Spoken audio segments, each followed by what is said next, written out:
People judge you in seconds, and once they've decided who you are, it's almost impossible to change their mind.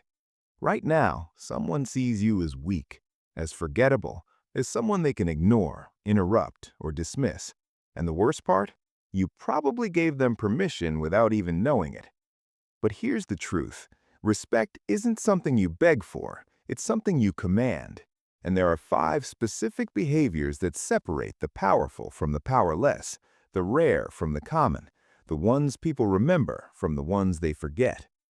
Do these once, and people will treat you differently forever. 1. The law of verbal scarcity. Most people are flakes. They say they'll call you back, they don't. They promise to meet you at 7, they show up at 7:30, they commit to a project, then ghost when it gets hard. And because everyone does this, no one expects better. Low standards have become the norm. But here's the power move. Be the exception. When you say you'll do something, do it. Every single time. No excuses. No, I forgot. No, something came up. Because the moment you break your word, you've shown people that your promises are worthless. And once they see that, they'll never fully trust you again. You become just another flake in a world full of flakes. But when you keep your word, especially when it's inconvenient, you become rare, and rare is valuable. Here's a scenario. Imagine you tell a coworker you'll send them a document by Friday. Friday comes, you're busy, you're tired, you could easily push it to Monday and send a quick, "Sorry, got slammed" text. But you don't. You stay up an extra 30 minutes and send it, on time, exactly as promised. What happens? That coworker doesn't just see you as reliable, they see you as different. Because in a world where everyone operates on maybe, you operate on always, and that makes you someone they can't afford to ignore. This is the law of scarcity. When everyone else is abundant in excuses, you become scarce in integrity, and scarcity creates value. 2. The sniper method. Walk into any room and you'll notice something. The loudest person in the room is rarely the most powerful. They're the most anxious. Because talking is how weak people prove they exist. They interrupt. They dominate conversations. They need everyone to know they have an opinion. And in doing so, they reveal everything. Their insecurities, their need for validation, their desperation to be seen. The power move? Silence. Not awkward silence, strategic silence. The kind that makes people lean in because they're not sure what you're thinking. This is the sniper mentality. A sniper doesn't fire constantly. They watch, they wait, they choose the perfect moment, and when they speak, it lands. Here's the scenario. You're in a meeting. Someone proposes an idea. Immediately, 3 people jump in with opinions. One loves it, one hates it, one wants to tweak it. Everyone's talking over each other, competing for airtime. You say nothing. You lean back, you listen, you watch who's pushing hardest and why. You notice the holes in the argument that everyone else is too busy talking to see. Then, after the noise dies down, you speak. One sentence, calm, direct. I think we're missing the budget issue. And suddenly the room shifts because you didn't waste words, you used them like a blade. People respect those who speak less because silence signals control. It says, I don't need to prove anything to you. I already know my value. And that confidence is magnetic.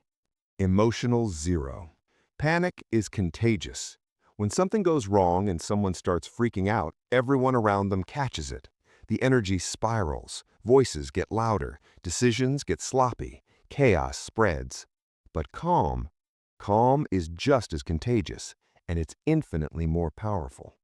Because when everyone else is losing their mind and you're the one standing still, people look to you. Not because you have all the answers, but because you're not drowning. And in a crisis, people follow whoever looks like they can breathe. This is emotional control, and it separates leaders from followers in seconds. Here's the scenario. You're working on a project. The deadline is tomorrow, and at 9 p.m., someone realizes a massive mistake. The numbers are wrong. The presentation doesn't make sense. Everything has to be redone.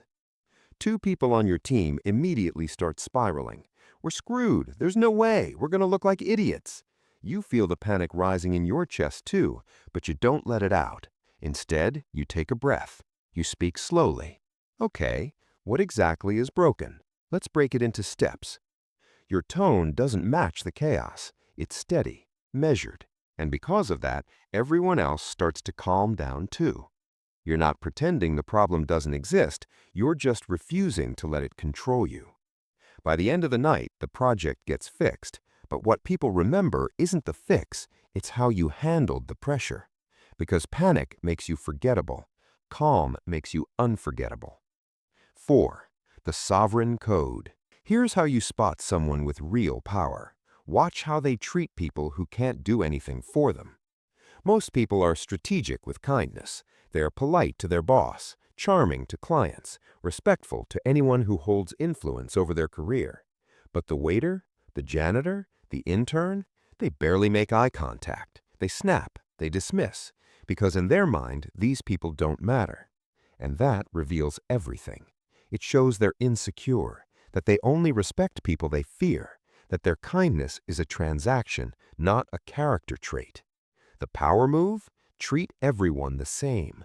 Not because it's morally right, but because it proves you're secure in your own status. This is the waiter test, and people are watching, even when you think they're not. Here's the scenario. You're out for a business lunch with a potential client. The waiter brings the wrong order. Your client gets annoyed, snaps at the waiter, makes a scene. You stay calm. You smile at the waiter. No problem, mistakes happen. Just bring it when you can. You're polite, not desperate, not fake, just unbothered. Your client notices, because how you treated someone with zero power over you says more about your character than anything you could say about yourself. Later, when they're deciding whether to work with you, they'll remember that moment, not because they care about the waiter, but because it showed them who you are when no one's grading you. Respecting everyone isn't weakness, it's proof that you don't need to put others down to feel important, and that kind of confidence is rare. 5. The disarming maneuver. Most people, when they mess up, do one of two things. They deny it, or they make excuses. That wasn't my fault. I didn't know. Someone else should have told me. They twist and deflect because they think admitting a mistake makes them look weak. But here's what actually happens. The longer you avoid the truth, the worse you look. Because now it's not just the mistake, it's the lie, the cover-up, the desperation. The power move, own it, immediately. No excuses, no spinning. This is disarming the enemy. When you admit fault before anyone can attack you, you steal their ammunition. There's nothing left to argue about. And suddenly, instead of looking weak, you look strong. Because only someone secure in their value can admit they were wrong. Here's the scenario. You're leading a project. You make a call. It's the wrong call. The numbers drop. The client's unhappy. And in the next meeting, everyone's looking at you, waiting for you to deflect. Instead, you open with this. I made the wrong call. That's on me. Here's what I'm doing to fix it. No excuses, no blame shifting, just ownership.